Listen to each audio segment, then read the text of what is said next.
ମୋର ପ୍ରିୟ ପିଲାମାନେ, ଆଶା କରିବି ସମସ୍ତେ ବହୁତ ହି ଭଲରେ ଥିବ ଏବଂ ଆପଣଙ୍କର ପରିବାରରେ ବି ପ୍ରାୟତଃ ସମସ୍ତେ ବହୁତ ହି ଭଲରେ ଥିବେ।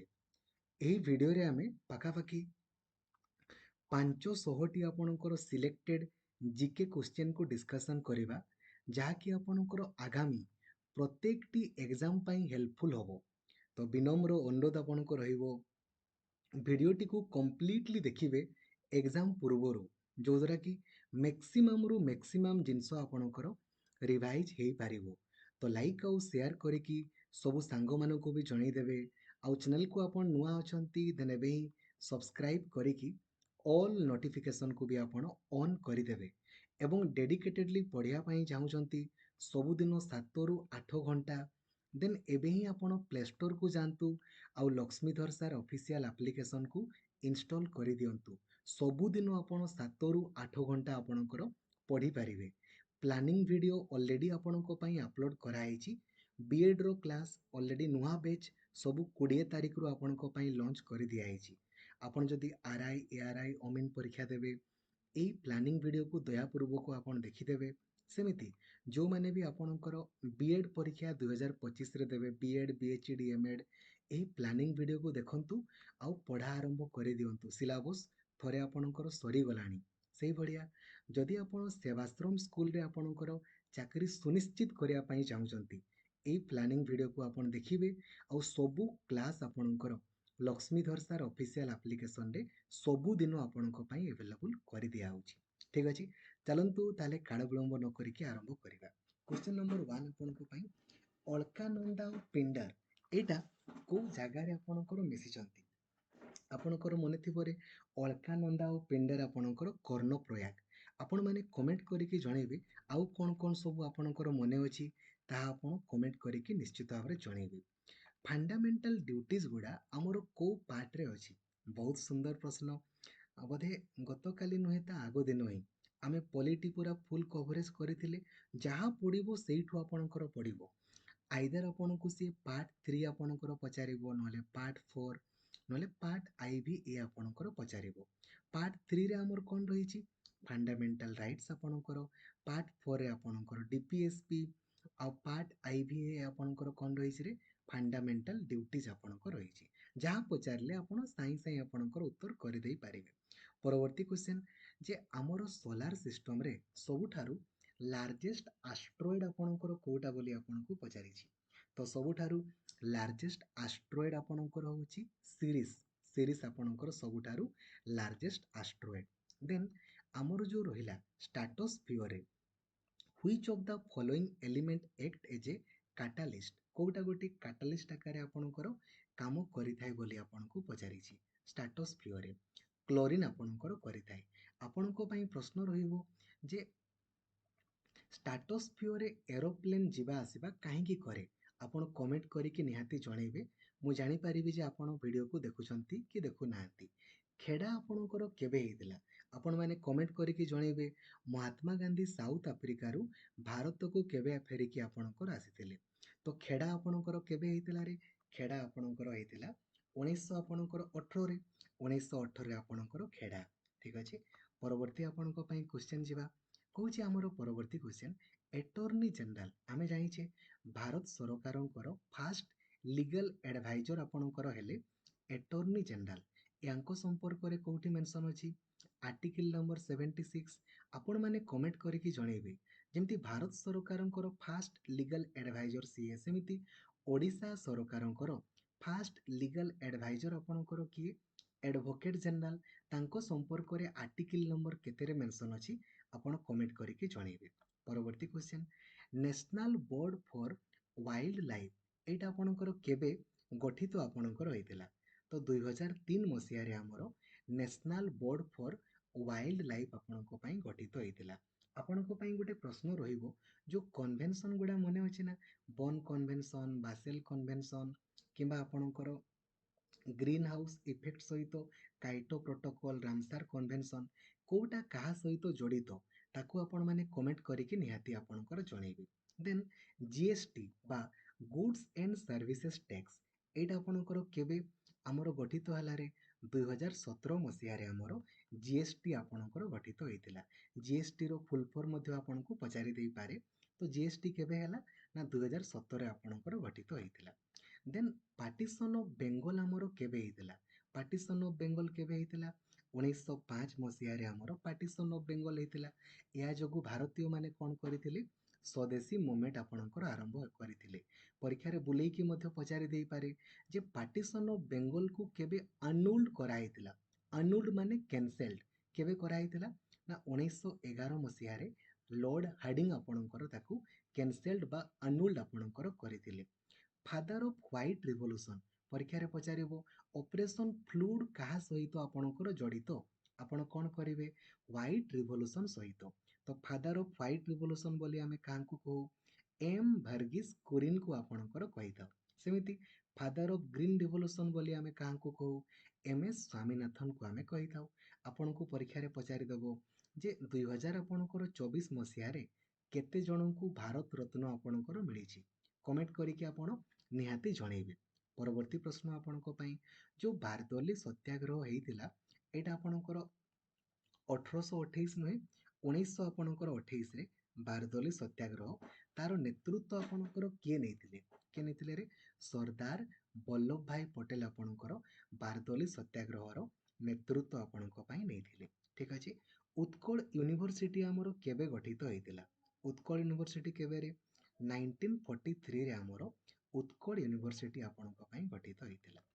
ନ୍ୟାସନାଲ ଡେଭଲପମେଣ୍ଟ ବ୍ୟାଙ୍କର ବା ନ୍ୟୁ ଡେଭଲପମେଣ୍ଟ ବ୍ୟାଙ୍କର ପ୍ରଥମ ପ୍ରେସିଡେଣ୍ଟ ଆପଣଙ୍କର କିଏ ଥିଲେ? କିଏ ଥିଲେ ରେ? କେଭି କାମନାଥ। କେଭି କାମାତ। ଏବେ ଆପଣମାନେ କମେଣ୍ଟ କରିବେ ଯେ RBIର ପ୍ରଥମ ଗଭର୍ଣ୍ଣର ଆପଣଙ୍କର କିଏ ଥିଲେ? RBIର ପ୍ରଥମ ଗଭର୍ଣ୍ଣର କିଏ ଥିଲେ? କମେଣ୍ଟ କରିକି ନିହାତି ଆପଣ ଜଣେଇବେ। ଖିଲାଫତ ମୁଭମେଣ୍ଟ ଆପଣଙ୍କର ମନେ ଅଛି ରେ? ଫାର୍ଷ୍ଟ ୱାର୍ଲଡ ୱାର୍ ପରେ ଜର୍ମାନୀ ପଟେ ଆପଣଙ୍କର କିଏ ଥିଲା? ତୁର୍କୀ। ଫାର୍ଷ୍ଟ ୱାର୍ଲଡ ୱାର୍ ପରେ ତୁର୍କୀକୁ ଦୁଇ ଭାଗ କରିଦିଆଯାଇଥିଲା। ଆଉ ମହାତ୍ମା ଗାନ୍ଧୀ କେବଳ ଗୋଟିଏ ମାତ୍ର ମୁସଲିମ ମୁଭମେଣ୍ଟକୁ ସପୋର୍ଟ କରିଥିଲେ। ଖିଲାଫତ ମୁଭମେଣ୍ଟ ନେତୃତ୍ୱ କିଏ ନେଇଥିଲେ? ଆଲି ବ୍ରଦର୍ସ ଆପଣଙ୍କର ମନେ ଥିବ। ତ ତାର ପଚାରିଛି ଏଇଟା କୋଉ ଜାଗାରେ ଗଠିତ ହେଇଥିଲା? କୋଉ ଜାଗାରେ? ବମ୍ବେରେ ଆପଣଙ୍କ ପାଇଁ ଗଠିତ ହେଇଥିଲା। କୋଉଠିରେ? ବମ୍ବେରେ। ଆଗକୁ ଯିବା। ଏରିଆ ଅନୁସାରେ 2 ନମ୍ବରରେ ଆପଣଙ୍କର କୋଉଟା? ଯଦି ଆମେ ଦେଖିବା ଏରିଆ ଅନୁସାରେ ସବୁଠୁ ତ ପିଲାମାନେ USSR ରୁଷିଆ, ଦେନ୍ 2 ନମ୍ବରରେ ଆପଣଙ୍କର କୋଉଟା? ଆଫ୍ରିକା। ଏବେ ଆମେ NCERT ମଧ୍ୟ ଆପଣଙ୍କ ପାଇଁ କଭରେଜ କରୁଛେ। NCERT କ୍ଲାସ୍ 9 ୟୁନିଟ୍ ନମ୍ବର 1ରେ ମଧ୍ୟ ମେନସନ୍ ଅଛି। ଆପଣ ସବୁ କ୍ଲାସ୍ ଯେମିତି କରିବେ, କୌଣସି ବି କ୍ଲାସ୍ କାଇଣ୍ଡଲି ମିସ୍ କରନ୍ତୁନି। ସକାଳ 5ଟା ବେଳୁ ଆପଣଙ୍କ ପାଇଁ କ୍ଲାସ୍ କରାହେଉଛି। ଠିକ୍ ଅଛି। ଏଇ ଯେଉଁ ଫୋବସ୍ ହେଇଗଲା, ଡିମୋସ୍ ହେଇଗଲା, ଏଗୁଡ଼ା କାହାର ଗୋଟେ ଗୋଟେ ଆପଣଙ୍କର ସେଟେଲାଇଟ୍ ଆପଣଙ୍କର ଅଟେ। କାହାର କିରେ? ମାର୍ସ। ନା ମାର୍ସର ଫୋବସ୍ ଆଉ ଡିମୋସ୍ ଦୁଇଟି ଆପଣଙ୍କର ସେଟେଲାଇଟ୍ ରହିଛି। ପରବର୍ତ୍ତୀ କ୍ୱେଶ୍ଚନ୍, ସତଲେଜ ଆଉ କାଳିକୁ ନେଇକି କୋଉ ହିମାଳୟ ଆପଣଙ୍କ ରହିଛି? ଆପଣଙ୍କର ମନେ ଥିବ ନଦୀକୁ ନେଇକି ହିମାଳୟକୁ ଆମେ 4 ଭାଗରେ ଆମେ ଡିଭାଇଡ୍ କରୁ। ଯଦି ଇଣ୍ଡସ୍ରୁ ଆପଣଙ୍କର ସତଲେଜ ଆପଣଙ୍କୁ ପଚାରେ ଦେନ୍ ଆପଣ କ'ଣ କରିବେ? ପଞ୍ଜାବ ହିମାଳୟ ଆପଣ କରିଦେବେ। ଯଦି ସତଲେଜରୁ ଆପଣଙ୍କୁ କାଳି ଆପଣଙ୍କର ପଚାରେ, ସତଲେଜରୁ କାଳି, ଦେନ୍ ଆପଣ କ'ଣ କରିବେ? କୁଆମୁନ ଆପଣ କରିବେ। କୁଆମୁନ। କାଳିରୁ ଯଦି ଆପଣଙ୍କୁ ଟିଷ୍ଟା ପଚାରେ ଦେନ୍ ଆପଣ କରିଦେବେ ଆପଣଙ୍କର ନେପାଳ ହିମାଳୟ, ଆଉ ଟିଷ୍ଟାରୁ ଆପଣଙ୍କର ଦିହାଙ୍ଗ ଦାବାଙ୍ଗ, ଆପଣ ଆସାମ ଆପଣଙ୍କର କରିଦେବେ। ଠିକ୍ ଅଛି। ବହୁତ ସୁନ୍ଦର। ଆଗକୁ ଯିବା। ଉତ୍କଳ ପ୍ରଦେଶ କମିଟିର ପ୍ରଥମ ପ୍ରେସିଡେଣ୍ଟ ଆପଣଙ୍କର କିଏ ଥିଲେ ବୋଲି ପଚାରିଛି। ତ ଉତ୍କଳ ପ୍ରଦେଶ କମିଟିର ଆପଣଙ୍କର ଥିଲେ ଗୋପବନ୍ଧୁ ଦାସ। ଆପଣମାନେ କମେଣ୍ଟ କରିକି ଗୋଟେ ଜିନିଷ ଜଣେଇବେ ଯେ ଏଇ ଯେଉଁ ପୁରୀରେ ଆପଣଙ୍କର ରହିଛି ସତ୍ୟବାଦୀ ବନ ବିଦ୍ୟାଳୟ, ଠିକ୍ ଅଛି, ତାକୁ ଆପଣଙ୍କର କିଏ ପ୍ରତିଷ୍ଠା ଆପଣଙ୍କର କରିଥିଲେ? ସତ୍ୟବାଦୀ ବନ ବିଦ୍ୟାଳୟ। କମେଣ୍ଟ କରିକି ନିହାତି ଜଣେଇବେ।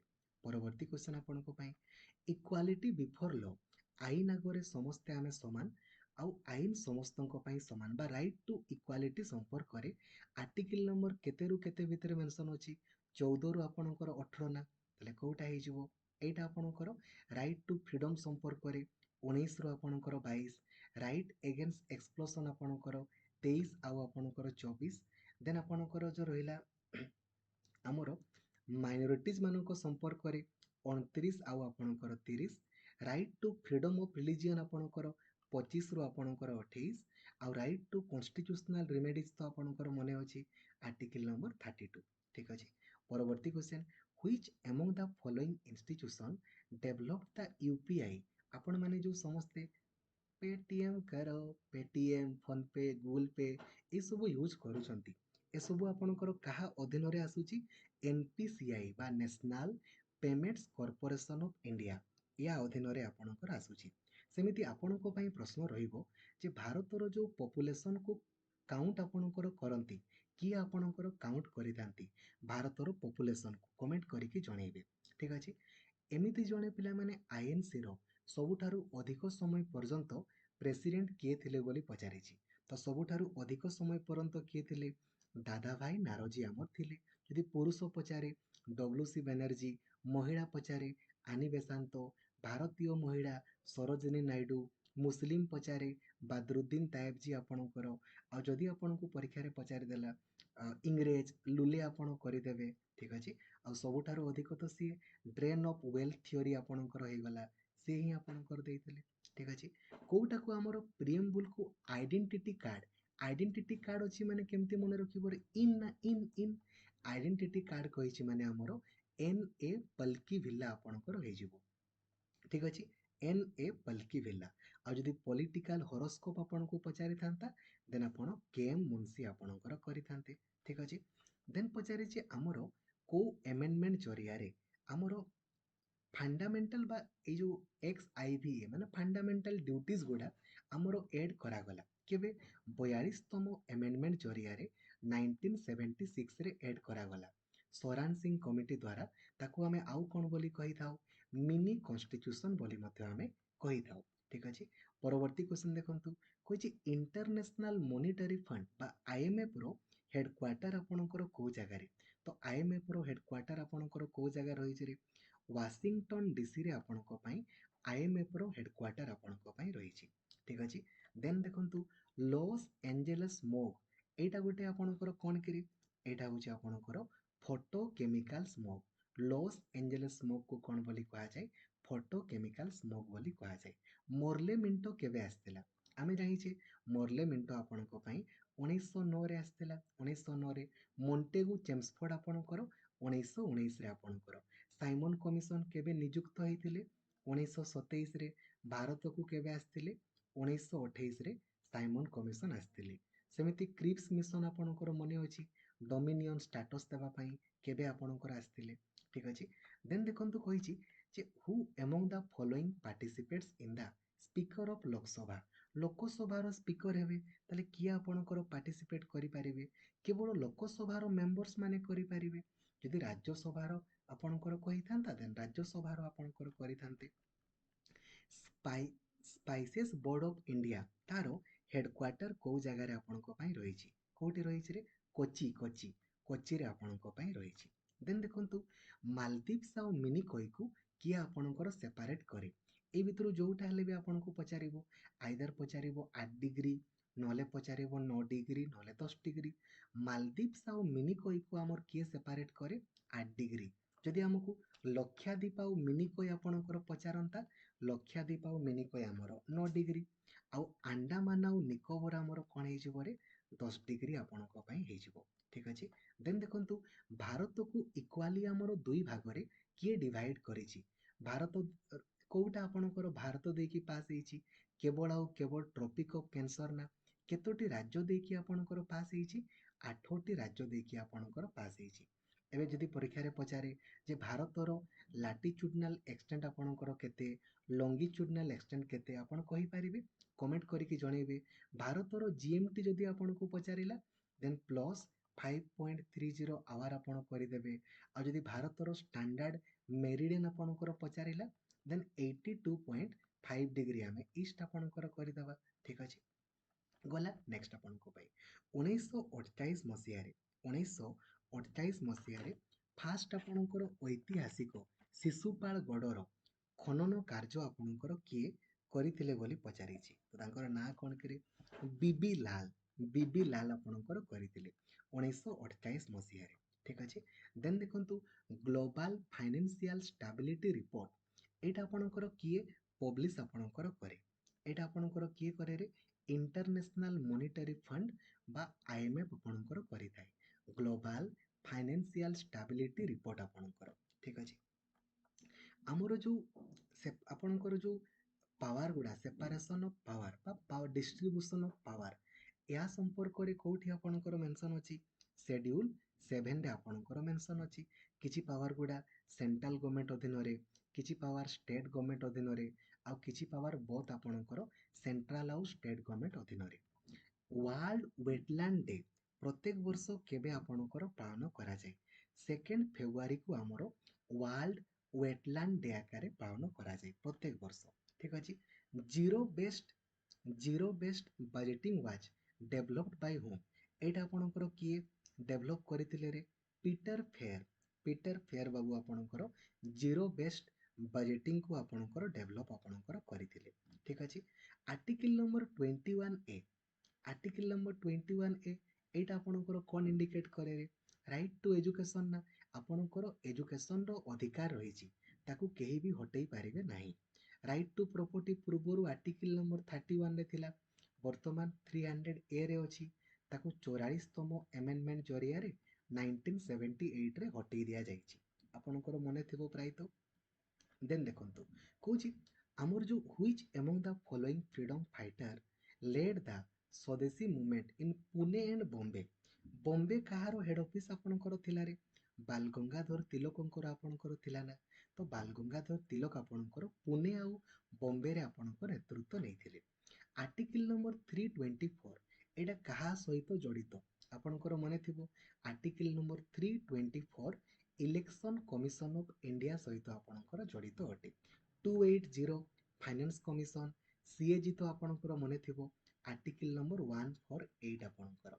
ठीक अछि देन देखंतु परवर्ती क्वेश्चन राउल्ट एक्ट आपणकर केबे आस्थिला जोटा को हमें ब्लैक एक्ट बोली मध्ये हमें कहि थाउ 1919 मसिहा मार्च मास 18 तारिख ना एटा को हमें ब्लैक एक्ट बोली मध्ये हमें कहि थाउ 1907 रे तो सूरत अधिवेशन रे आईएनसी हमरो दुई भाग आपणकर हेतिला दक्षिण गंगा बोली हमरो काहाकू कहा जाय दक्षिण गंगा काहाकू कहा जाय रे गोदावरी को कोन बोली कहा जाय ना दक्षिण भारतर गंगा बोली आपणकर कहा जाय ठीक अछि देन देखंतु कहूची which among the following institution brings out the all India consumer price index for agricultural laborers and rural laborers ମାନଙ୍କ ପାଇଁ ଆପଣଙ୍କର କିଏ କରେ ନା ଲେବର ବ୍ୟୁରୋ ଆପଣଙ୍କର କରିଥାଏ କିଏ କରେ ଲେବର ମାନଙ୍କ ପାଇଁ ଲେବର ବ୍ୟୁରୋ ଆପଣଙ୍କ ପାଇଁ କରନ୍ତି କଣ୍ଟିଜେନ୍ସି ଫଣ୍ଡ ଆପଣଙ୍କର ମନେ ଥିବ ଫଣ୍ଡ ବେସିକାଲି ତିନି ପ୍ରକାର କନସୋଲିଡେଟେଡ କଣ୍ଟିଜେନ୍ସି ଆଉ ପବ୍ଲିକ ଆକାଉଣ୍ଟ ଫଣ୍ଡ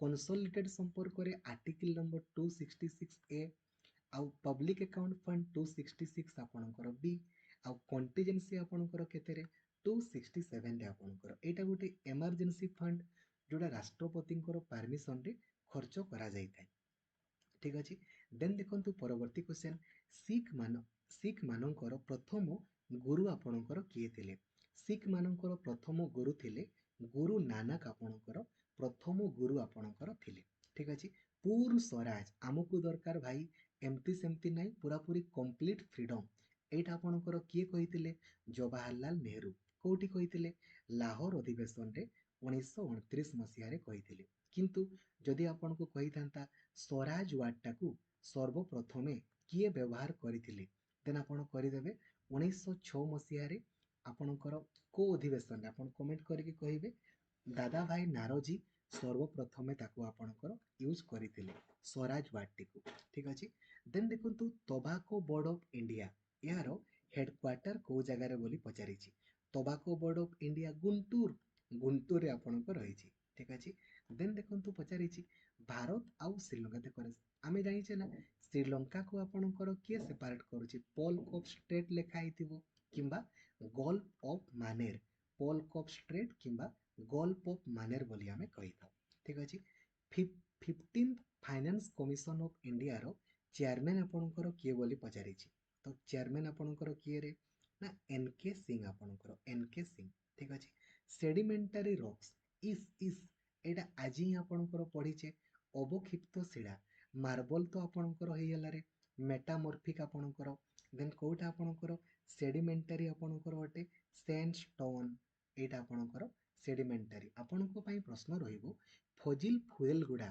ମୋଷ୍ଟଲି ଆମେ କୋଉଠୁ ଆପଣଙ୍କର ପାଇଥାଉ ଫଜିଲ ଫୁଏଲ ଗୁଡ଼ାକୁ କୋଉ ଜାଗାରୁ ଆପଣଙ୍କର ପାଉ କୋଉଠୁ ପାଉରେ ନା ଆପଣ କମେଣ୍ଟ କରିକି କହିବେ ଠିକ ଅଛି ଦେନ୍ एशियन डेवलपमेंट बैंक एटा आपणकर कोउ जगार रही एशियन डेवलपमेंट बैंक रो हेडक्वार्टर कोठी रही रे मनीला मनीला रे आपणको ପାଇଁ रही सेमिति जदि आमे कहिबा एरिया अनुसार भारत आपणकर केते नंबर रे अछि एरिया अनुसार भारत हमर 7 नंबर रे आपणको रही 7 नंबर रे ठीक अछि मुस्लिम लीग हमर केबे गठित होला माने पडुछि sorry All India Muslim League केबे गठित होला रे 1900 ଆପଣଙ୍କର 6 ମସିହାରେ ମୁସଲିମ ଲିଗ ଗଠିତ ହେଲା ସଲିମୁଲ୍ଲା ଖାନଙ୍କ ଦ୍ୱାରା ପ୍ରେସିଡେଣ୍ଟ କିଏ ଥିଲେ ଆଗା ଖାନ ଆପଣଙ୍କର ପ୍ରେସିଡେଣ୍ଟ ଆପଣଙ୍କର ଥିଲେ ଠିକ ଅଛି କହୁଛି ଆମର ଯୋଉ the amount of oxygen required by bacteria to break down the organic matter କେତେ ପରିମାଣରେ ଅକ୍ସିଜେନ ଆପଣଙ୍କର ଦରକାର ତାକୁ ଆମେ କଣ ବୋଲି କହୁ ବିଓଡି ବୋଲି କହୁ ବା biological oxygen biochemical oxygen demand बोली आमे कहू बायोकेमिकल ऑक्सीजन डिमांड बोली कही थाउ ए भितरु कोउटा नॉन बायोडिग्रेडेबल माने कोन जोटा माटी रे आपणकर मिसी जीवो नॉन बायोडिग्रेडेबल माने जोटा माटी रे आपणकर मिसे नाही कोटा मिसिबोनी प्लास्टिक बोतल तो आपणकर मिसिबोनी बाकी सब जिंस गुडा आपणकर मिसी जीवो Sarala Das who was the real originator of the Odia literature belong to Sarala Das को समय आपणकर थिले ना से आपणकर थिले 15th सेंचुरी एडी रो आपणकर थिले 15th सेंचुरी एडी ठीक अछि हमरो सबुठारु लार्जेस्ट मून आपणकर कोउटा माने पडुछि रे गेनीमेडी होउछि हमर सबुठारु लार्जेस्ट मून हमरो अटे ठीक अछि 1924 मसिया रे जो बेलगोम अधिवेशन रे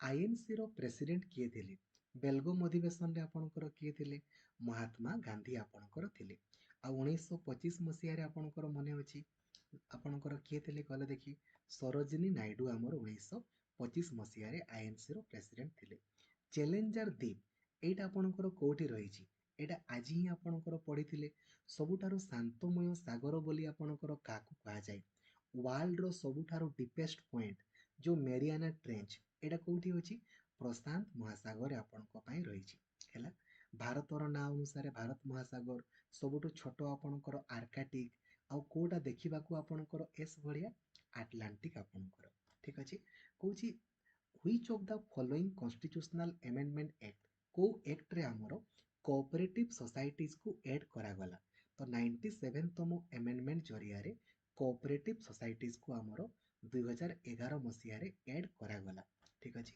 अलकानंदा और मंदाकिनी ए को जगह रे आपणकर मिसिचंती तो अलकानंदा और मंदाकिनी रुद्रप्रयाग रे आपणकर मिसिचंती रुद्रप्रयाग ठीक अछि कहूछि हमरो पंचायत संपर्क रे कोठी अछि आपणकर मने थिबो ना पी आउ आपणकर एम 11th आउ 12 73rd आउ 74 तो पंचायत संपर्क रे कोठी 73rd अमेंडमेंट जरिया रे आपणकर मेंशन कराइछि ठीक अछि महात्मा गांधी साउथ अफ्रिका रु केबे आपणकर फेरिकी आसिले केबे फेरिकी आसिला रे आपणको पई प्रश्न भी रहितला 1915 रे से फेरिकी आपणकर आसीतिले 1916 आपणको 1917 मने अछि चंपारण 1918 आपणकर खेडा मने अछि आपणकर कहूछि आर्टिकल नंबर 43 बी को केबे आपणकर केबे आपणकर एथिरे ऐड करा गला तो सेम 97तम अमेंडमेंट जरिया रे आर्टिकल नंबर 43 बी को ऐड करा गला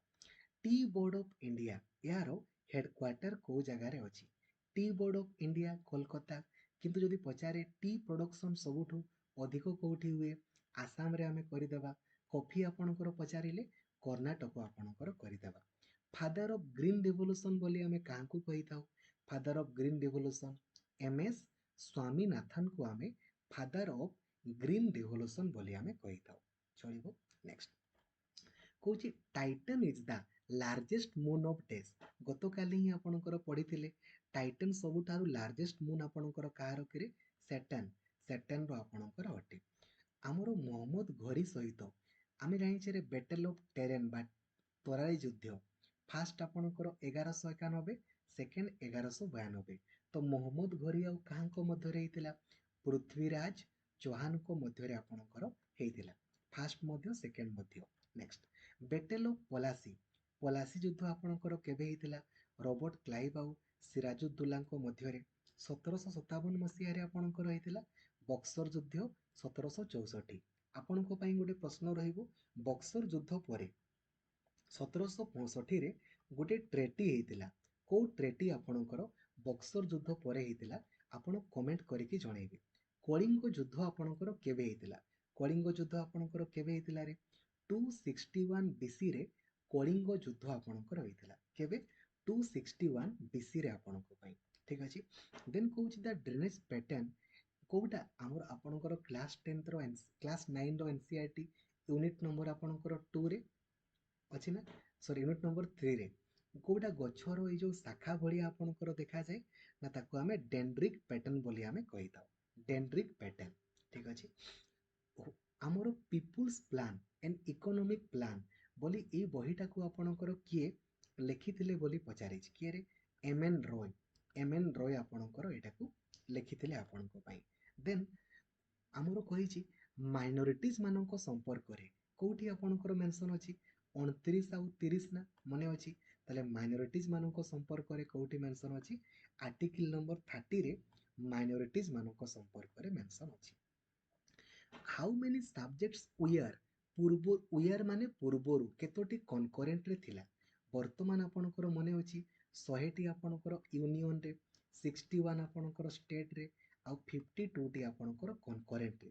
ପୂର୍ବରୁ 97, ଦେନ୍ ଆପଣଙ୍କର ଏଇଟା 66 ଆଉ ଆପଣଙ୍କର 47ଟି ଥିଲା। ତ ପୂର୍ବରୁ ଆପଣଙ୍କର କ'ଣ ପଚାରିଛି? କନକରେଣ୍ଟରେ କେତୋଟି ଥିଲା? ପୂର୍ବରୁ କନକରେଣ୍ଟରେ 47ଟି ଆପଣଙ୍କର ଥିଲା।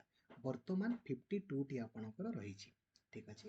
ଦେନ୍ ଦେଖନ୍ତୁ କହୁଛି which among the following institution publishes the world happiness report? world happiness report ଆପଣଙ୍କର କିଏ ପବ୍ଲିଶ କରନ୍ତି? United nation's sustainable development solution network ଇଏ ୱାର୍ଲଡ ହ୍ୟାପିନେସ୍ ରିପୋର୍ଟକୁ ଆପଣଙ୍କର ପବ୍ଲିଶ କରିଥାନ୍ତି। ଗୀତ ଗୋବିନ୍ଦ କିଏ ଲେଖିଥିଲେ ରେ? ଜୟଦେବ ନା? ଜୟଦେବଙ୍କର ଗୀତ ଗୋବିନ୍ଦ। ଏଟା ବୁଲେଇକି ପଚାରିଛି ଯେ କୋଉ ଲାଙ୍ଗୁଏଜରେ ଆପଣଙ୍କର ଲେଖା ହେଇଥିଲା? କୋଉ ଲାଙ୍ଗୁଏଜ? ସଂସ୍କୃତ ଲାଙ୍ଗୁଏଜରେ ଆପଣଙ୍କର ଜୟଦେବଙ୍କର ଗୀତ ଗୋବିନ୍ଦକୁ ଆପଣଙ୍କର ଲେଖା ହେଇଥିଲା। ଠିକ ଅଛି। ଆମର সোনার বাংলা, ଏଇଟା ବାଂଲାଦେଶର ଆପଣଙ୍କର ନ୍ୟାସନାଲ ସଙ୍ଗ ଅଟେ। ଏଇଟା କିଏ ଲେଖିଥିଲେ ରେ? ରବୀନ୍ଦ୍ରନାଥ ଟାଗୋର। ଯେମିତି ଆମର ନ୍ୟାସନାଲ ଆନ୍ଥେମ୍ ଜନଗଣ ମନ ଅଧି, ତାକୁ ମଧ୍ୟ ସେ ହିଁ ଆପଣଙ୍କର ଲେଖିଥିଲେ। ଦେନ୍ ଦେଖନ୍ତୁ ଆମର କେତୋଟି ଫାଣ୍ଡାମେଣ୍ଟାଲ ଡ୍ୟୁଟିଜ ବର୍ତ୍ତମାନ ରହିଛି? ପୂର୍ବରୁ 10ଟି ଥିଲା, ବର୍ତ୍ତମାନ କେତୋଟି ରହିଛି? 11ଟି ଆପଣଙ୍କ ରହିଛି। ଆଉ ଲାଷ୍ଟ ଫାଣ୍ଡାମେଣ୍ଟାଲ ଡ୍ୟୁଟିଜ କେବେ ଆମର ଏଡ୍ ହେଲା? 86ତମ ଆମେଣ୍ଡମେଣ୍ଟ ଜରିଆରେ 2002ରେ ଆପଣଙ୍କର ଲାଷ୍ଟ ଫାଣ୍ଡାମେଣ୍ଟାଲ ଡ୍ୟୁଟିଜ ଆମର ଏଡ୍ ହେଇଛି। ଠିକ ଅଛି। ତାମିଲନାଡୁ, କର୍ଣ୍ଣାଟକ, କେରଳ ଏଇସବୁ ଜାଗାରେ କୋଉ ହିଲ୍ ଆପଣଙ୍କ ରହିଛି? ଏଇଠି ଆପଣଙ୍କର କ'ଣ ରହିଛି ରେ? ନୀଳଗିରି ହିଲ୍ ଆପଣଙ୍କ ରହିଛି ତାମିଲନାଡୁ, କର୍ଣ୍ଣାଟକ, କେରଳରେ।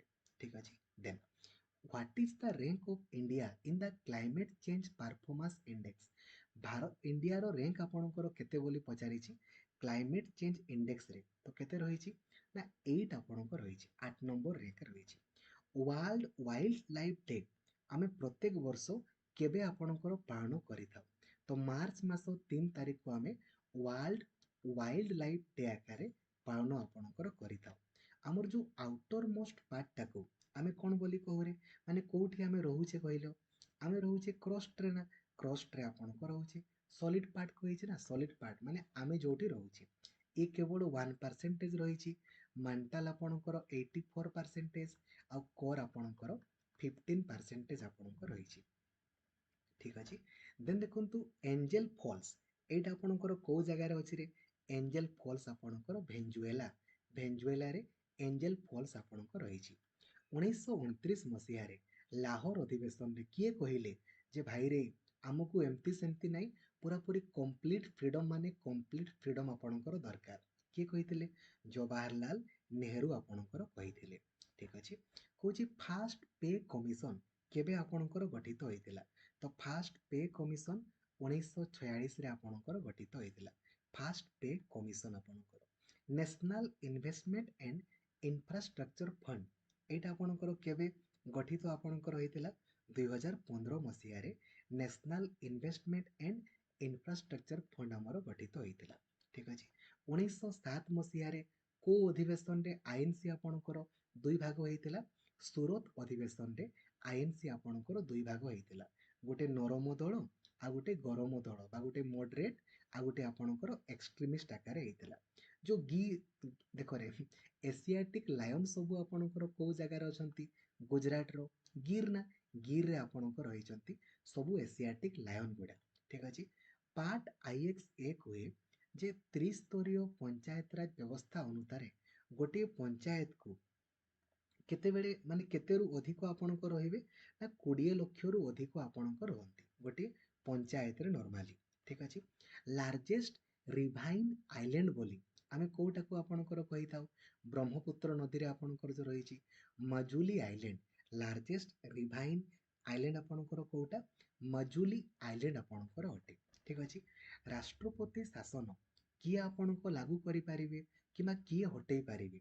କେବଳ ଆଉ କେବଳ ରାଷ୍ଟ୍ରପତି ହିଁ କରିପାରିବେ ନା। ଆମର ଏମାର୍ଜେନ୍ସି କେତେ ପ୍ରକାର ରହିଛି? 3 ପ୍ରକାର। 352, 356, 360। ଏଇଟା ହଉଛି ନ୍ୟାସନାଲ ଏମାର୍ଜେନ୍ସି, ଏଇଟା ଷ୍ଟେଟ୍ ଏମାର୍ଜେନ୍ସି ଆଉ ଏଇଟା ଫାଇନାନ୍ସିଆଲ ଏମାର୍ଜେନ୍ସି।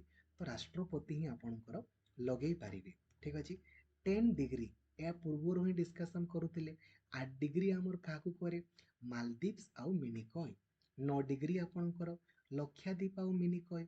10 ଡିଗ୍ରୀ ଆପଣଙ୍କର କାହାକୁ କରେ? ଆଣ୍ଡାମାନ ଆଉ ନିକୋବରକୁ ଆମର 10 ଡିଗ୍ରୀ ଆପଣଙ୍କର କରିଥାଏ। ଠିକ୍ ଅଛି, ଚଳିବ। ନେକ୍ସଟ ଆପଣଙ୍କର ୱାର୍ଲଡ ଡେଭଲପମେଣ୍ଟ ରିପୋର୍ଟ, ଏଇଟାକୁ ଆପଣଙ୍କର କିଏ ପବ୍ଲିଶ କରେ ବୋଲି ପଚାରିଛି। ୱାର୍ଲଡ ଡେଭଲପମେଣ୍ଟ ରିପୋର୍ଟ ଏଇଟାକୁ କିଏ ଆପଣଙ୍କର ପବ୍ଲିଶ କରିଥାଏ? ତ ଆପଣମାନେ ଟିକେ କମେଣ୍ଟ କରିକି ଜଣେଇବେ। ୱାର୍ଲଡ ଡେଭଲପମେଣ୍ଟ ରିପୋର୍ଟ ତ ୱାର୍ଲଡ ବ୍ୟାଙ୍କ ଆପଣଙ୍କର ପବ୍ଲିଶ କରିଥାଏ। ଆମର ଭାରତରେ ସବୁଠାରୁ ଅଧିକ ପରିମାଣରେ କୋଉ ମାଟି ଆପଣଙ୍କ ରହିଛି? ତ ଭାରତରେ ଆମର ସବୁଠାରୁ ଅଧିକ ପରିମାଣରେ ଆଲୁଭିଆଲ ସଏଲ ବା ପଟୁ ମାଟି ଆପଣଙ୍କ ରହିଛି। ଆଲୁଭିଆଲ ସଏଲ ପୁରୁଣା ପଟୁ ମାଟିକୁ ଆମେ କଣ ବୋଲି କହୁରେ? ବାଙ୍ଗା ବାଙ୍ଗର ବୋଲି ଆମେ କହୁ।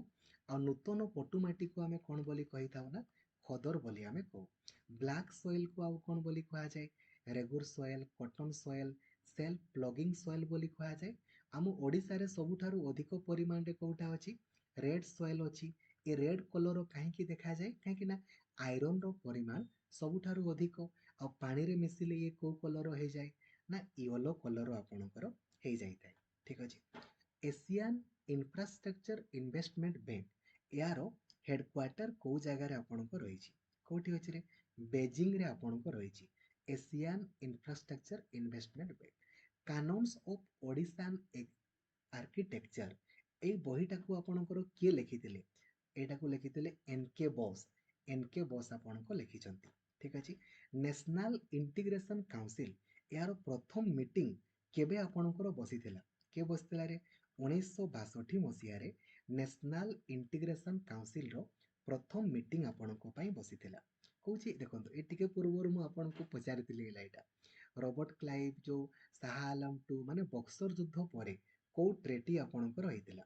ବକ୍ସର ଯୁଦ୍ଧ ପରେ କୋଉ ଟ୍ରେଟି ହେଇଥିଲା ରେ? ଟ୍ରେଟି ଅଫ ଆହ୍ଲାବାଦ ଆପଣଙ୍କର ହେଇଥିଲା। ଟ୍ରେଟି ଅଫ ଆହ୍ଲାବାଦ ବକ୍ସର ଯୁଦ୍ଧ ପରେ।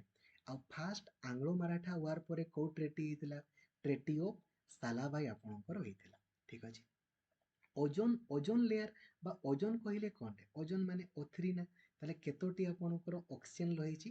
3ଟି ଆପଣଙ୍କର ଅକ୍ସିଜେନ ଏଥିରେ ଆପଣଙ୍କ ପାଇଁ ରହିଛି। The headquarter of rubber board of India, rubber board of ଇଣ୍ଡିଆର ହେଡକ୍ୱାର୍ଟର ଆପଣଙ୍କର କୋଉ ଜାଗାରେ ଅଛି?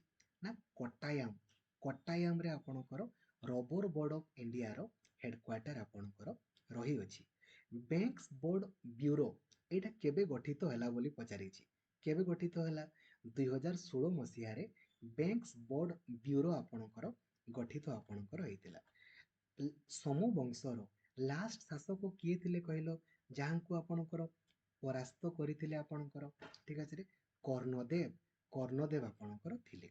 ଠିକ୍ ଅଛି। Then in which year did the INC, INC ଆପଣଙ୍କର କଣ କଲା ନା ନ୍ୟାସନାଲ ପ୍ଲାନିଂ କମିଟି, ଏଇଟା ଆପଣଙ୍କର କେବେ ଗଠନ କରିଥିଲା? 1938 ମସିହାରେ ସେ ଗଠନ କରିଥିଲା। କୋଉଥିପାଇଁ? ନା ଇଣ୍ଡିଆର ଇକୋନୋମିକ ଡେଭଲପମେଣ୍ଟ ପାଇଁ। କିଲିମାଞ୍ଜାରୋ ଏଇଟା ଆଜି ପଡ଼ିଛି ନା ରେ। କିଲିମାଞ୍ଜାରୋ କୋଉଠି ଅଛି? ତାଞ୍ଜାନିଆ। ତାଞ୍ଜାନିଆରେ ଆପଣଙ୍କର କିଲିମାଞ୍ଜାରୋ ଆପଣଙ୍କର ରହିଛି। ଠିକ୍ ଅଛି। ନେକ୍ସଟ ଆପଣଙ୍କର when the river discharge their water from all direction, ଯେମିତି ସବୁ ଆଡ଼କୁ ଆପଣଙ୍କର ପ୍ରବାହିତ ହେଲେ, ଏମିତି ସବୁ ଆଡ଼କୁ ଯଦି ପ୍ରବାହିତ ଆପଣଙ୍କର ହୁଏ, এই ପ୍ୟାଟର୍ନକୁ ଆମେ କ'ଣ ବୋଲି କହୁରେ? ସେଣ୍ଟ୍ରିପେଟାଲ ପ୍ୟାଟର୍ନ ବୋଲି ଆମେ କହିଥାଉ। ସେଣ୍ଟ୍ରିପେଟାଲ ପ୍ୟାଟର୍ନ ବୋଲି ଆମେ କହୁ। ଆମର ସବୁଠାରୁ ଫାଷ୍ଟେଷ୍ଟ ସ୍ପିନିଂ ପ୍ଲାନେଟ୍ ଆପଣଙ୍କର କୋଉଟା, ବା ସବୁଠାରୁ ବଡ଼ ଗ୍ରହ ଆପଣଙ୍କର କୋଉଟା? ଜୁପିଟର। ଆପଣ କମେଣ୍ଟ କରିକି କହିବେ ସବୁଠୁ ଛୋଟ ଆପଣଙ୍କର ଗ୍ରହ କୋଉଟା? ଠିକ୍ ଅଛି। ଲର୍ଡ କେନିଂ ଯେଉଁ କ୍ଷମତା ହସ୍ତାନ୍ତର କଲେ ଆମର ଯେଉଁ ରାଣୀ ଭିକ୍ଟୋରିଆଙ୍କୁ, ଇନିସିଆଲି 15 ବର୍ଷ ପାଇଁ କେବେ ଆପଣଙ୍କର କ୍ଷମତା ହସ୍ତାନ୍ତର କରିଥିଲେ? 1858 ମସିହାରେ। ଠିକ୍ ଅଛି ରେ। ଦେନ୍ ୱାର୍ଲଡ ୱାଟର ଡେ ଆମେ ପ୍ରତ୍ୟେକ ବର୍ଷ କେବେ ପାଳନ କରିଥାଉ? ୱାର୍ଲଡ ୱାଟର ଡେ କେବେ ପାଳନ କରୁ? ନା 22 ମାର୍ଚ୍ଚକୁ ଆମେ ପ୍ରତ୍ୟେକ ବର୍ଷ ୱାର୍ଲଡ ୱାଟର ଡେ ଆକାରରେ ପାଳନ ଆପଣଙ୍କର କରିଥାଉ। ଗଙ୍ଗା ଆଉ ଯମୁନା ଯେଉଁ ଜାଗାରେ ମିଶିଛନ୍ତି ତାକୁ ଆମେ କ'ଣ ବୋଲି କହୁରେ? ପ୍ରୟାଗରାଜ ନା। ପ୍ରୟାଗରାଜରେ ଗଙ୍ଗା ଆଉ ଯମୁନା ନଦୀ ଆପଣଙ୍କର ମିଶିଛନ୍ତି। ଫାଣ୍ଡାମେଣ୍ଟାଲ ଡ୍ୟୁଟିଜ ଗୁଡ଼ା କୋଉମାନଙ୍କ ପାଇଁ? କର୍ତ୍ତବ୍ୟ ଗୁଡ଼ା କେବଳ ଭାରତୀୟମାନଙ୍କ ପାଇଁ। ତାଙ୍କର ଇଚ୍ଛା ହେଲେ କରିବେ, ନହେଲେ ନାହିଁ। ଠିକ୍ ଅଛି। ହେଲା। ନେକ୍ସଟ କହୁଛି ଆମର ଯେଉଁ ଅନଟଚେବିଲିଟି, ଏଭଲ୍ୟୁସନ୍ ଅଫ୍ ଅନଟଚେବିଲିଟି, ଏହା ସମ୍ପର୍କରେ ଆର୍ଟିକିଲ ନମ୍ବର କୋଉଠି ଆପଣଙ୍କର ମେନସନ୍ ଅଛି? ଆର୍ଟିକିଲ ନମ୍ବର 17ରେ ଆମର ଏଭଲ୍ୟୁସନ୍ ଅଫ୍ ଅନଟଚେବିଲିଟି ସମ୍ପର୍କରେ ମେନସନ୍ ଆପଣଙ୍କ ରହିଛି। 1192 ମସିହାରେ ଯେଉଁ ସେକେଣ୍ଡ ବ୍ୟାଟେଲ ଅଫ୍ ଟେରେନ୍ ହେଇଥିଲା, କାହା କାହା ମଧ୍ୟରେ? ପୃଥ୍ୱୀରାଜ ଚୌହାନ ଆଉ ମହମ୍ମଦ ଘୋରୀଙ୍କ ମଧ୍ୟରେ। ରାଇଟ୍, ବିଲକୁଲ। ଆଗକୁ ଆପଣଙ୍କ ପାଇଁ ଯିବା। ନେକ୍ସଟ ଆପଣଙ୍କର ନ୍ୟୁ ଇକୋନୋମିକ୍ ପଲିସି, ଏଇଟା କେବେ ଆପଣଙ୍କର ଇଣ୍ଟ୍ରୋଡ୍ୟୁସ୍ ହେଇଥିଲା ବୋଲି ପଚାରିଛି। ନ୍ୟୁ ଇକୋନୋମିକ୍ ପଲିସି କେବେ ଇଣ୍ଟ୍ରୋଡ୍ୟୁସ୍ ହେଲା? ନା 1991 ମସିହାରେ ନ୍ୟୁ ଇକୋନୋମିକ୍ ପଲିସି ଆପଣଙ୍କର ଇଣ୍ଟ୍ରୋଡ୍ୟୁସ୍ ହେଇଥିଲା। 1991। 1942 ମସିହା ଅଗଷ୍ଟ ମାସ 8 ତାରିଖରେ ମହାତ୍ମା ଗାନ୍ଧୀ କ'ଣ କହିଲେ? ଭାଇରେ ଆଇଦର କର ନହେଲେ ମର। ତାକୁ ଆମେ କ'ଣ ବୋଲି କହୁ? କ୍ୱାଇଟ୍ ଇଣ୍ଡିଆ ମୁଭମେଣ୍ଟ, ବା ଆଉ କ'ଣ ବୋଲି କୁହାଯାଏ? ଅଗଷ୍ଟ ରିଭଲ୍ୟୁସନ୍ ବୋଲି ମଧ୍ୟ ଆମର କୁହାଯାଏ। ଠିକ୍ ଅଛି। ଆପଣଙ୍କ ପାଇଁ ପ୍ରଶ୍ନ ରହିବ, ଗାଦ୍ଦାର ଆଉ କ୍ୱାଇଟ୍ ଇଣ୍ଡିଆ ମୁଭମେଣ୍ଟ ସମ୍ପର୍କରେ କୋଉ ଅଧିବେଶନରେ ଡିସ୍କସନ୍ କରାହେଇଥିଲା? ଆଉ ନନ୍ କୋଅପରେସନ୍ ମୁଭମେଣ୍ଟ ସମ୍ପର୍କରେ କୋଉ ଅଧିବେଶନରେ ଆପଣଙ୍କ ଡିସ୍କସନ୍ କରାହେଇଥିଲା? ଆଉ ଗାଦ୍ଦାର ମୁଭମେଣ୍ଟ ଯେଉଁ ହେଇଥିଲା ଏଇଟା କୋଉ ଜାଗାରେ ଆରମ୍ଭ ହେଇଥିଲା? ଆପଣ କମେଣ୍ଟ କରିକି ଜଣେଇବେ। ଠିକ୍ ଅଛି। ଆମର ଯେଉଁ ହାଜାର୍ଡିୟସ୍ ୱେଷ୍ଟ ସହିତ କୋଉ ଆପଣଙ୍କର କନଭେନସନ୍ ଜଡ଼ିତରେ? ବାସେଲ କନଭେନସନ୍ ଆପଣଙ୍କର ହାଜାର୍ଡିୟସ୍ ୱେଷ୍ଟ ସହିତ ଆମର ଜଡ଼ିତ। ଦେନ୍ ଦେଖନ୍ତୁ, କହୁଛି 1922, ମାନେ ସେ 1922-23 ମସିହାରେ କହୁଛି ଗୟା ଅଧିବେଶନରେ ପ୍ରେସିଡେଣ୍ଟ କିଏ ଥିଲେ? ଚିତ୍ତରଞ୍ଜନ ଦାସ ଥିଲେ। ଆପଣଙ୍କ ପାଇଁ ପ୍ରଶ୍ନ ରହିବ, ଚିତ୍ତରଞ୍ଜନ ଦାସକୁ ଆଉ କ'ଣ ବୋଲି କୁହାଯାଏ? ଆପଣ କମେଣ୍ଟ କରିକି ଜଣେଇବେ। ଠିକ୍ ଅଛି। ଆଉ 1923 ମସିହାରେ ଆପଣଙ୍କର ମନେ ଅଛି ଚିତ୍ତରଞ୍ଜନ ଦାସ ଆଉ ମୋତିଲାଲ ନେହେରୁ କ'ଣ ଗଠନ କରିଥିଲେ? ଆପଣ କମେଣ୍ଟ କରିକି ଜଣେଇବେ, ସ୍ୱରାଜ ପାର୍ଟି। ଠିକ୍ ଅଛି। କହୁଛି ଆମର ଓରିଜିନାଲ ଜୁଡିସିକେସନ ସମ୍ପର୍କରେ ଆର୍ଟିକିଲ ନମ୍ବର କେତେ କୋଉଠି ମେନସନ୍ ଅଛି? ଜୁଡିସିକେସନ ଆମର 3 ପ୍ରକାର। ଓରିଜିନାଲ ଜୁଡିସିକେସନ ଆପଣଙ୍କର, ରିଟ୍ ଜୁଡିସିକେସନ ଆପଣଙ୍କର, ଆପିଲେଟ୍ ଆପଣଙ୍କର, 4 ପ୍ରକାର ନା, ଆଉ ଗୋଟେ ଆଡଭାଇଜରୀ। ମନେ ପଡୁଛି ରେ? 4 ପ୍ରକାର ଜୁଡିସିକେସନ ରହିଛି ଆମର। ରାଜ୍ୟ ମଧ୍ୟରେ କିମ୍ବା ରାଜ୍ୟ ଆଉ କେନ୍ଦ୍ର ମଧ୍ୟରେ ଯଦି କିଛି ବି କଳି ଗଣ୍ଡଗୋଳ ହୁଏ ନା, ସମାଧାନ କୋଉଠି ହୁଏ? ଓରିଜିନାଲ ଜୁଡିସିକେସନରେ ଆପଣଙ୍କର ହୁଏ। ତ ୟା ସମ୍ପର୍କରେ ଆର୍ଟିକିଲ ନମ୍ବର କେତେରେ ମେନସନ୍ ଅଛି? 131। ଯଦି ମୌଳିକ ଅଧିକାର ଗୁଡ଼ାକୁ କେହି ଛଡ଼େଇବା ପାଇଁ ଚେଷ୍ଟା କରନ୍ତି, ରିଟ୍। ଯଦି ଲୋୱାର କୋର୍ଟରେ ଆପଣଙ୍କୁ ନ୍ୟାୟ ମିଳିଲାନି, ଆପିଲେଟ୍। ଆଉ ଆର୍ଟିକିଲ ନମ୍ବର 143, ଯଦି ରାଷ୍ଟ୍ରପତି କିଛି ଆଡଭାଇସ୍ ନିଅନ୍ତି କିମ୍ବା ଦିଅନ୍ତି ଆପଣଙ୍କର, ଗଲା who among the following drafted the Gandhian plan and economic plan, ଏଇଟା ଆପଣଙ୍କର କିଏ ଡ୍ରାଫ୍ଟିଂ କରିଥିଲେ ବୋଲି ପଚାରିଛି? ଶ୍ରୀମାନ ନାରାୟଣ ଅଗ୍ରୱାଲ ଆପଣଙ୍କର ଏଇଟାକୁ କରିଥିଲେ ଆପଣଙ୍କର। ଠିକ୍ ଅଛି। Which of the following lakes is located between Godavari and Krishna? Krishna ଆଉ ଗୋଦାବରୀ ମଝିରେ କୋଉଟା ଆପଣଙ୍କର ରହିଛି, ବା କୋଉ ଲେକ୍ ଆପଣଙ୍କର ରହିଛି? ନା କୋଲେରୁ ଲେକ୍। କୋଉ ଲେକ୍ ଆପଣଙ୍କର ରହିଛି ରେ? କୋଲେରୁ ଲେକ୍ ଆପଣଙ୍କର ରହିଛି, କୋଲେରୁ। ଠିକ୍ ଅଛି। 74th ମାନେ ଆପଣଙ୍କର ମନେ ପଡୁଛି ରେ? ମ୍ୟୁନିସିପାଲିଟି ନା। ଏହା ସମ୍ପର୍କରେ କୋଉଠି? ପି ଆଉ ଏମ୍। 73rd ଆଉ 74th, 11th ଆଉ 12th। पार्ट आई एक्स आउ पार्ट आई एक्स ए ताले कौन है पार्ट आई एक्स आपणकर ए है ठीक अच्छे देन देखो एंटी डिफेक्शन लो बा जो आयाराम गेआराम बा जो आपणकर दल बदल करती या संपर्क में कौटी आपणकर मेंशन अच्छी 10th शेड्यूल आपणकर मेंशन अच्छी 10th रे ठीक अच्छे नेक्स्ट आपणको पई जिबा द अपलिफ्टमेंट ब्लॉक माउंटेन एटा आज ही पढ़ी आपणकर मने पड़ुची रे जो आमर जो रहिला ब्लॉक माउंटेन जो ऊपर भागटा को एटा को हमें कोन बोली कहू होस्ट बोली हमें कहू आ तଳ भागटा को हमें कोन बोली कहू ना ग्राबेन बोली हमें कहू ग्राबेन तो प्राय तो क्लास टिके बड़ हो जाइथिबो 40 मिनिट पाखापाखि बोधे हो जाइथिबो तो याकू मु तीनटा पार्ट रे आपणकर करदेवी आज पाखापाखि आपणकर 150 टी आपणकर प्रश्न हो गला नेक्स्ट पार्ट रे आपणकर 150 आ गोटे पार्ट रे आपणकर 200 टी प्रश्न आपनको केमिति लागुची काइंडली कमेंट करके जणैबे जो द्वारा कि आपनको पई ट्राई करिवि सबु दिन आपनको पई क्लास अपलोड करि देबार सबु दिन एक्चुअली समय हुए नि रे सबु दिन 7 रु 8 घंटा एप्लिकेशन रे क्लास करिया पई पड़े समय जते बेले हबो मु आपनको निश्चित आपनको पई अपलोड करिदेबी लाइक आउ शेयर करके जणैबे निहाती कमेंट करके कहबे थैंक यू जय जगन्नाथ धन्यवाद थैंक यू।